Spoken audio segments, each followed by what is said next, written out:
Good morning. In today's video, I am sharing critical information about Portugal's citizenship law that every golden visa investor needs to understand right now. Important. This is informational content based on current legislative proposals as of November 4th, 2025.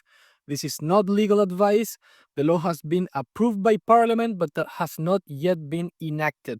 Laws are always subject to change, and always do your own research before making any decisions that involve capital. This said, the Portuguese parliament has just approved comprehensive changes to the nationality law, among the most significant changes in recent years. These reforms reshape the path to citizenship for foreign residents, including golden visa holders. If you are considering Portugal or if you've already started your application process, the information that I will share in the next few minutes will most likely directly impact your investment strategy and/or expectations. For these reasons, let's break down exactly what changed, what it means, and most importantly, what you should do right now. First, let's establish what these amendments actually do. Now, I want to be clear about something important. While the reform introduces longer timelines and additional conditions, it does not restrict access to citizenship. It simply adjusts the framework. I'll try and keep the content as practical as possible for Golden Visa clients, which are most of the people watching this video.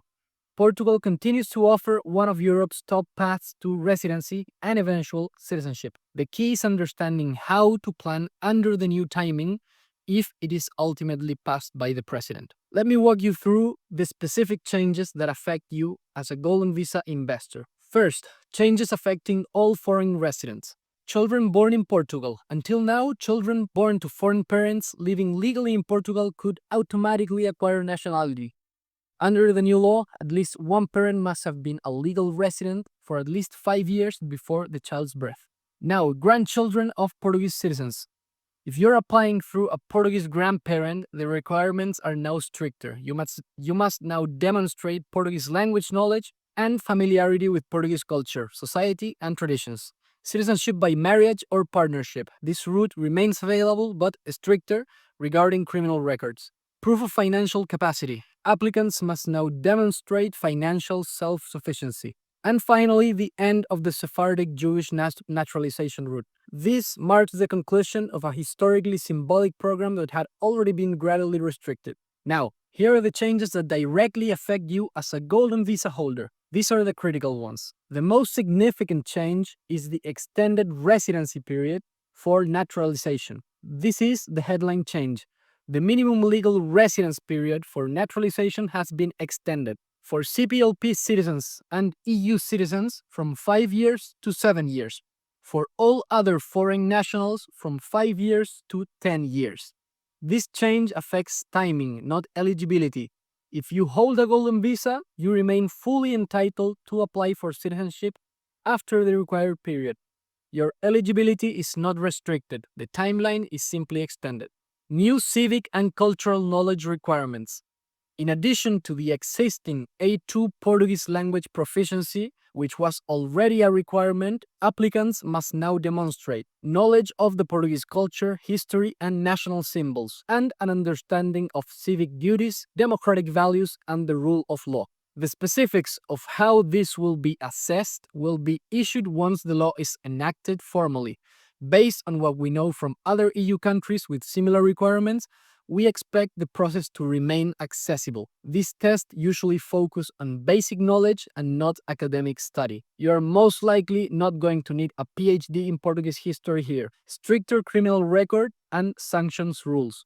The new law introduces tighter eligibility criteria. The disqualifying threshold for criminal convictions has been reduced from offenses punishable by 3 years to 2 years of imprisonment. Now, applicants listed on the United Nations sanctions list will be excluded as well. However, and this is important, these measures apply only to citizenship applications. They do not affect the Golden Visa process itself or your residency. Your path to residency remains exactly the same and unchanged. How the residence clock starts. A critical detail. Here is something that matters significantly. The residency period required for naturalization will now be counted from the date in which your first residence card is issued, not from when you submit your application like before.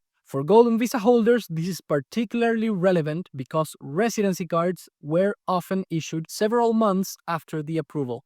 This effectively delays the start of your citizenship timeline. This measure has generated significant debate and may still be amended depending on what happens with the presidential review this week and next week. Let me tell you what all of this means practically and what our strategy is moving forward. First and foremost, keep informed and stay calm. The law has not yet been enforced. We are waiting to see what the president decides in the next couple of weeks, and there are still constitutional considerations being reviewed. This is not a done deal yet. Second, if you haven't started yet, understanding the new framework is critical. If these changes pass as currently written, they do represent a significant shift. They affect retroactively thousands of applications from the last 4 years who applied in good faith with a 5-year horizon in mind. This is a big hit on Portugal's reputation as a country and as international hub for investment. If this finally ends up happening, we would expect an immense wave of pressure to fall over Portugal.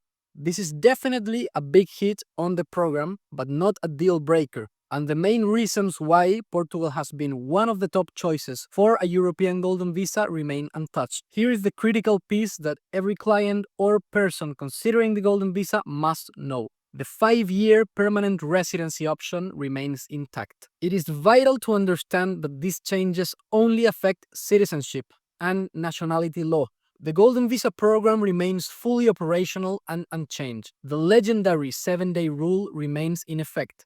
Portugal remains the only EU Golden Visa that allows a citizenship route without permanent relocation. Despite the potential changes, this would still make Portugal the best Golden Visa considered by many. The 5-year route to permanent residency remains untouched. Once you achieve permanent residency, after 5 years, you can liquidate your fund participation or exercise buyback guarantees to recover your investment. You can then maintain permanent residency indefinitely while waiting out whatever citizenship timeline ultimately applies. Golden Visa residents and their family members only need to spend 7 days per year in Portugal once they change to a permanent residency.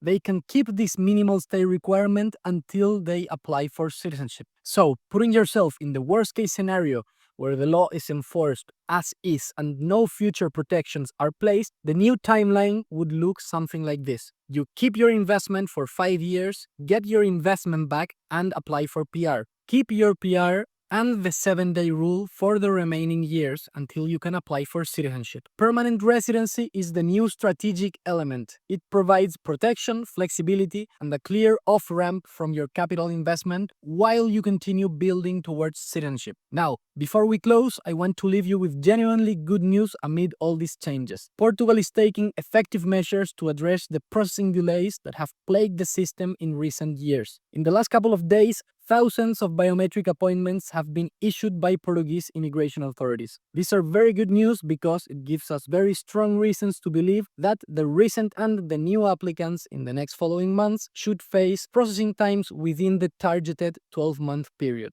If you haven't started the Golden Visa process yet, you have some decisions to make. The new law changes the timeline significantly, but it doesn't change the fundamental value of Portugal as a residency destination. Understand the new framework, run the numbers with the extended timelines, and then decide if it still aligns with your goals. You should feel comfortable with every scenario before moving forward.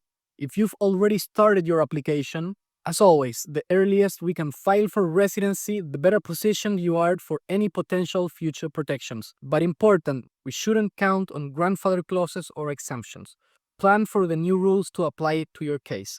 If you are still evaluating your options, understand the 5-year permanent residency pathway. That's your key tool now for Portuguese Golden Visa planning. Maybe adding to the equation other Golden Visas to consider, which even though they don't have the same conditions for citizenship, they might have a more attractive scheme for pure residency purpose. Great countries offering Golden Visas are Latvia, Greece, Malta, Italy, etc.